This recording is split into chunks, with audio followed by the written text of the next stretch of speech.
नमस्कार, मैं अनिल सोन। प्राणायाम की इस श्रृंखला में आज हम बात करने जा रहे हैं शीतकारी प्राणायाम। सी अर्थात वो ध्वनि जो दांतों से निकाली जाए मुंह को खोलकर, और कारी का अर्थ है टू प्रोड्यूस, जिसको उत्पन्न किया जाए उसे शीतकारी प्राणायाम के नाम से जाना जाता है। हठ योग प्रदीपिका के अंदर शीतकारी से जुड़ा हुआ एक बहुत ही सुंदर सूत्र है कि शीतकाम कुर्यात् तथा वक्त्रे घ्राणेनेव विजृंभिका एवं अभ्यास योगेन कामदेवो द्वितीयक। इसका अर्थ यह है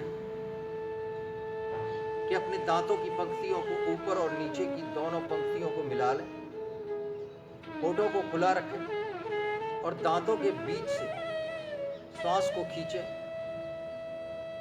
जो श्वास आपके शरीर में भीतर जाएगी, नासिका के द्वारा आपके शरीर को ठंडक प्रदान करेगी, अर्थात साथ ही साथ उसमें सी की ध्वनि सुनाई देगी आपको। तो एक बार मेरे साथ में देख लें। दांतों की पंक्तियों को इस प्रकार मिला लें, होठों को खुला रखें और श्वास को भीतर खींचें।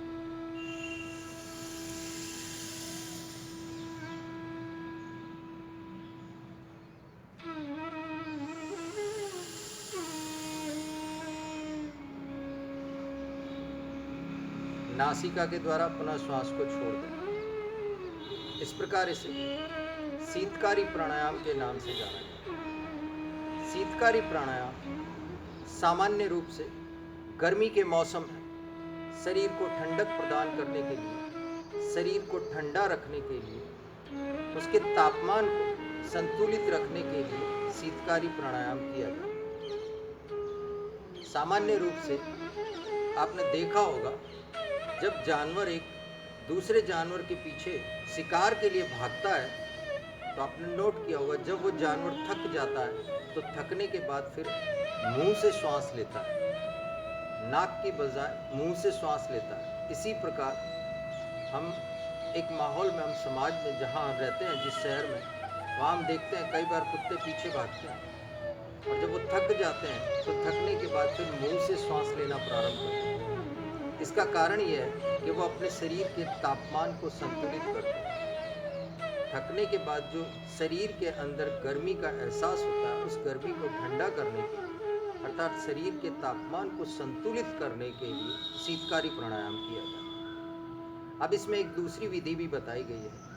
वो इस प्रकार है कि किसी भी ध्यानात्मक स्थिति में बैठ जाए, पद्मासन में, अर्ध पद्मासन में दोनों हाथों को घुटनों पर रखें। घुटनों पर रखने के बाद शरीर को सीधा करें, थोड़ा कंधों को ऊपर खींचें, गहरा श्वास भरें। उसी प्रकार जिस प्रकार शीतकारी प्राणायाम हम कर रहे हैं, दांतों की पंक्तियों को मिला लें, नासिका के द्वारा श्वास को गहरा खींचें।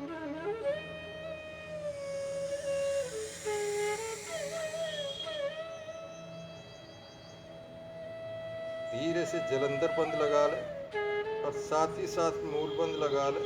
जितनी देर तक आप रोक सकते हैं उतनी देर तक रोकें।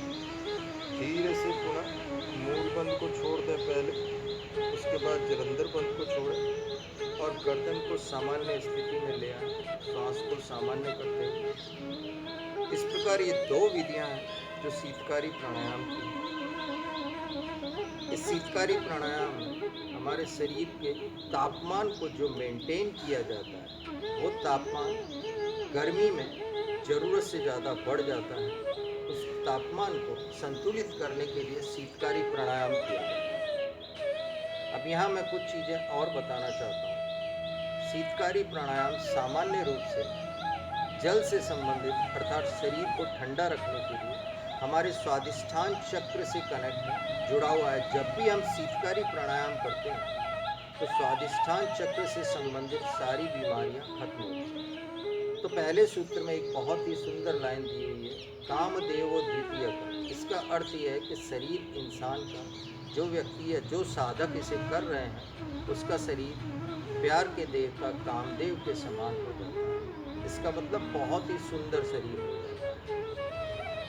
इस प्रकार यहाँ शीतकारी प्राणायाम की विवेचना कर रहे हैं हम। इसी में दूसरा सूत्र है कि योगिनी चक्र सामान्य सृष्टि संहार कारक न सुधा न तृषा न सुधा न तृषा निद्रा नैवालस्यम प्रजायते। जो व्यक्ति लगातार रेगुलर सामान्य रूप से गर्मी के मौसम में शीतकारी प्राणायाम का अभ्यास करते हैं, अर्थात जो साधक शीतकारी प्राणायाम का अभ्यास करते हैं, भूख प्यास और निद्रा और साथ ही साथ आलस्य उनसे कोसों दूर रहता है, अर्थात उनका शरीर एनर्जेटिक रहती है, भूख और प्यास का सामान्य रूप से उनको आभास नहीं रहता है। इस प्रकार आज यहाँ हमने जो विवेचना की है वो शीतकारी प्राणायाम की।